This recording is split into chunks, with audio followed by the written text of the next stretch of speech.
Selamat malam dan selamat bertemu kembali dalam Renungan Malam God's Amazing Grace atau Kasih Karunia Allah yang mengagumkan oleh Ellen G. White tanggal 9 Juli 2026. Mari kita berdoa. Bapa kami yang di sorga, Allah pencipta langit dan bumi, laut beserta segala isinya. Satu-satunya Allah yang benar, yang kami sembah selalu melalui anak-Mu Yesus Kristus. Kami bersyukur dan berterima kasih oleh sebab penyertaan dan perlindungan Bapa sepanjang hari dalam seluruh aktivitas dan pekerjaan kami. Pada malam ini, kami akan mendengarkan firman-Mu. Mohon karuniakan Roh Yesus Kristus dalam hati kami, sehingga kami dapat mengerti firman-Mu dan menghidupkannya dalam kehidupan kami setiap hari. Besertalah dengan kami sepanjang malam ini, ya Bapa. Kami persembahkan doa ini di dalam nama Yesus Kristus yang adalah Tuhan dan Juru Selamat kami. Amin. Renungan malam ini akan dibacakan oleh Saudari Carmen Ayorbaba. Kepada Saudari Carmen, kami persilahkan. Selamat malam. Renungan kita 9 Juli 2026 berjudul Menerangi Kitab Suci. Karena kepada kita Allah telah menyatakannya oleh Roh, sebab Roh menyelidiki segala sesuatu, bahkan hal-hal yang tersembunyi dalam diri Allah. 1 Korintus 2 ayat 10. Allah berkenan menyampaikan kebenarannya kepada dunia melalui perantaran manusia. Melalui Roh Kudus-Nya, Ia sendiri memperlengkapi dan memampukan manusia untuk melaksanakan tugas itu. Ia membimbing pikiran mereka dalam memilih apa yang harus diucapkan dan apa yang harus dituliskan. Harta yang berharga itu dipercayakan kepada bejana-bejana tanah liat, tetapi asalnya tetap dari sorga. Kesaksian itu disampaikan melalui ungkapan bahasa manusia yang tidak sempurna, namun tetap merupakan kesaksian Allah. Dan anak Allah yang menurut serta percaya melihat di dalamnya kemuliaan kuasa ilahi yang penuh kasih karunia dan kebenaran. Melalui firman-Nya, Allah telah mempercayakan kepada manusia pengetahuan yang diperlukan untuk memperoleh keselamatan. Kitab suci harus diterima sebagai penyataan kehendak-Nya yang berwibawa dan tidak dapat salah.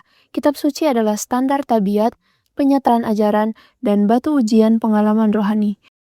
Namun kenyataan bahwa Allah telah menyatakan kehendak-Nya kepada manusia melalui firman-Nya tidak berarti bahwa kehadiran dan tuntunan Roh Kudus tidak lagi diperlukan. Sebaliknya, Juru Selamat kita telah menjanjikan Roh Kudus untuk membuka pengertian hamba-hambanya terhadap firman, menerangi, dan menerapkan ajaran-ajarannya dalam kehidupan mereka. Mereka yang menggali lebih dalam daripada sekedar permukaannya akan menemukan permata-permata kebenaran yang tersembunyi. Roh Kudus hadir bersama setiap pencari kebenaran yang sungguh-sungguh. Terangnya menyinari firman itu sehingga kebenaran tertanam dalam pikiran dengan makna yang baru dan lebih mendalam. Pencari itu dipenuhi damai sejahtera dan sukacita yang belum pernah dialaminya sebelumnya. Nilai dan keindahan kebenaran disadari seperti tidak pernah sebelumnya. Sebuah terang baru dari sorga menyinari firman itu seakan-akan setiap hurufnya diwarnai dengan emas. Allah sendiri berbicara kepada pikiran dan hati, menjadikan firman itu roh dan hidup. Roh Kudus sedang menanamkan kasih karunia Kristus ke dalam hati banyak pencari kebenaran yang tulus. Ia membangkitkan simpati dan kepekaan mereka dengan cara yang bertentangan dengan kecenderungan alami maupun pendidikan yang pernah mereka terima. Terang yang sesungguhnya yang menerangi setiap orang sedang datang ke dalam dunia, Yohanes 1 ayat 9, sedang bersinar di dalam jiwa mereka.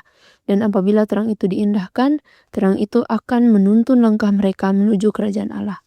Terima kasih. Terima kasih atas penata layanan Saudari Carmen. Tuhan Yesus memberkati.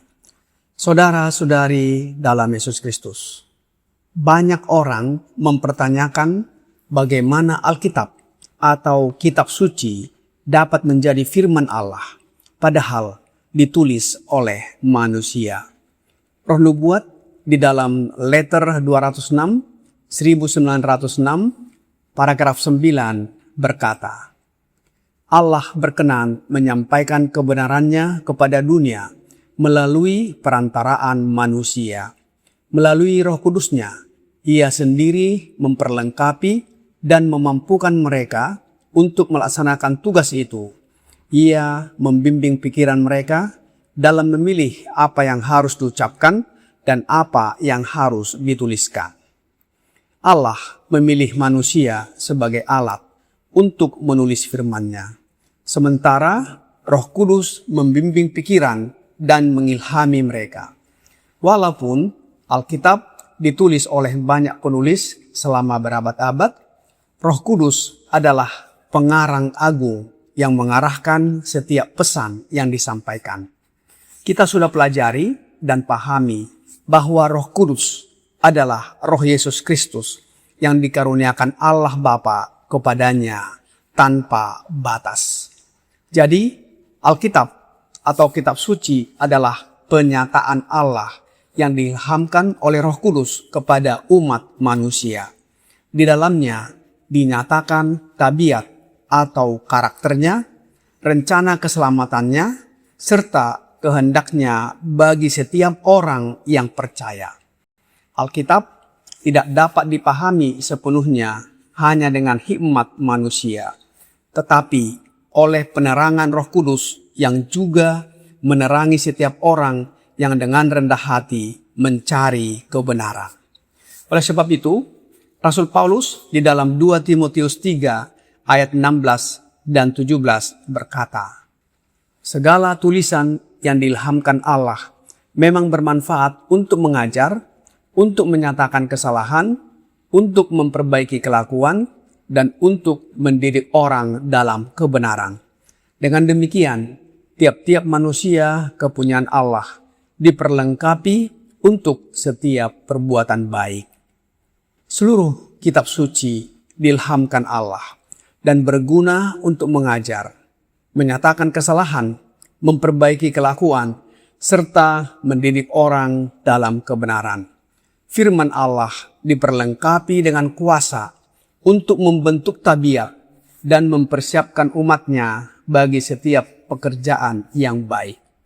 Demikian juga Rasul Petrus di dalam 2 Petrus 1 ayat 20 dan 21 berkata, yang terutama harus kamu ketahui ialah bahwa nubuat-nubuat dalam kitab suci tidak boleh ditafsirkan menurut kehendak sendiri, sebab tidak pernah nubuat dihasilkan oleh kehendak manusia, tetapi oleh dorongan Roh Kudus, orang-orang berbicara atas nama Allah. Tanpa penerangan Roh Kudus, pembacaan Alkitab menjadi sekedar latihan intelektual. Tetapi apabila Roh Kudus menerangi pikiran, firman itu menjadi hidup, mengubah hati, serta menuntun jiwa kepada Kristus. Rasul Paulus mengajarkan bahwa hikmat Allah tidak dapat diselami oleh pikiran manusia yang tidak diterangi oleh Roh Kudus.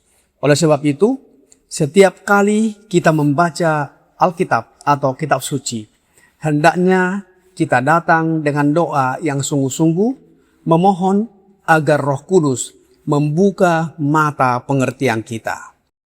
Roh Nubuat di dalam letter 8a 1890 paragraf 29 berkata, hanya Roh Kudus yang dapat menerangi pengertian dan mencegah kecenderungan untuk memutarbalikkan kitab suci demi mendukung suatu teori filsafat yang disukai. Jangan pernah membuka Alkitab tanpa berdoa agar Tuhan mengajar Anda dan membimbing pikiran Anda kepada pemahaman yang benar akan firman-Nya. Selanjutnya, Raja Salomo di dalam Amsal 2 ayat 3-6 berkata, ya, jikalau engkau berseru kepada pengertian dan menunjukkan suaramu kepada kepandaian, jikalau engkau mencarinya seperti mencari perak dan mengejarnya seperti mengejar harta terpendam, maka engkau akan memperoleh pengertian tentang takut akan Tuhan dan mendapat pengenalan akan Allah.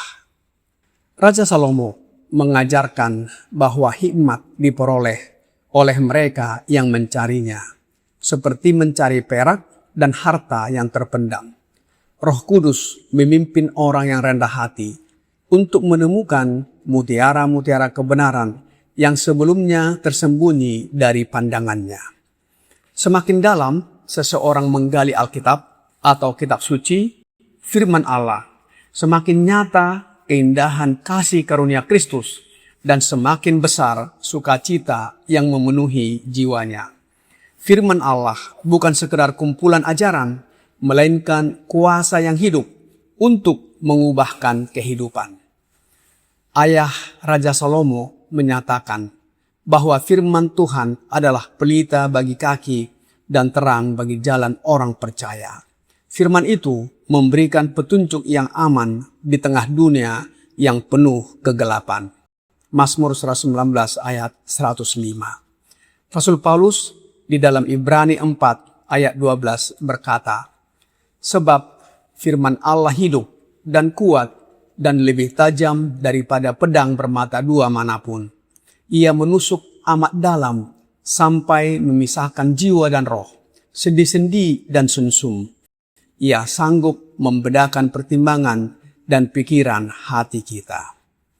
Saudara-saudari dalam Yesus Kristus, firman Allah hidup, kuat dan sanggup membedakan pikiran serta maksud hati manusia.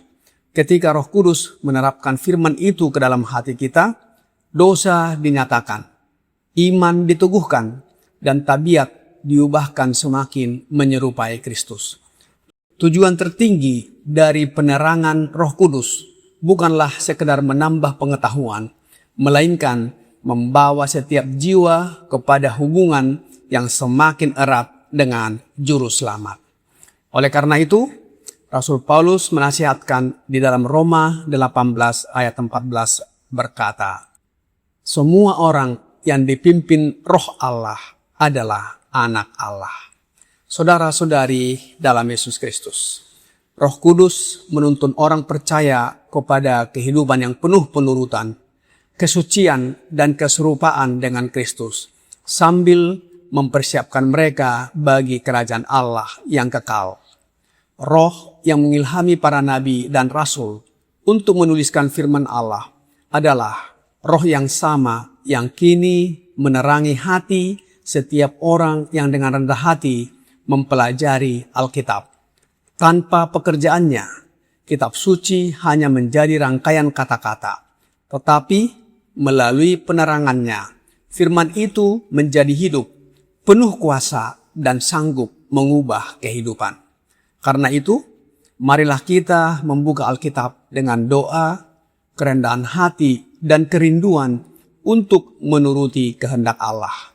Bila mana kita tekun menyelidiki firman-Nya, Roh Kudus akan menyingkapkan harta-harta kebenaran yang semakin dalam, menguatkan iman, membentuk tabiat atau karakter yang serupa dengan Kristus, serta mempersiapkan mereka menyambut kerajaannya yang akan datang.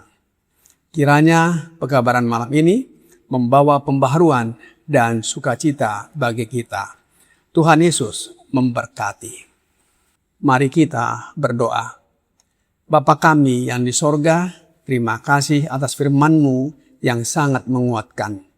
Hanya dengan Roh Yesus Kristus kami dapat mengerti firman-Mu, menguatkan iman kami dan membentuk karakter yang serupa dengan Yesus Kristus. Oleh sebab itu, ya Bapa, kami mohon curahkan roh anak-Mu Yesus Kristus dalam hati kami, agar karakter kami disucikan menjadi serupa dengan karakter Yesus. Bila mana Yesus datang kembali, kami siap menyambutnya dan diangkat masuk ke dalam kerajaan sorga. Kami serahkan hidup kami ke dalam tangan-Mu sepanjang malam ini, ya Bapa. Mohon ampuni kami atas segala dosa dan pelanggaran yang kami lakukan. Kami persembahkan doa ini di dalam nama Yesus Kristus yang adalah Tuhan dan Juru Selamat kami. Amin.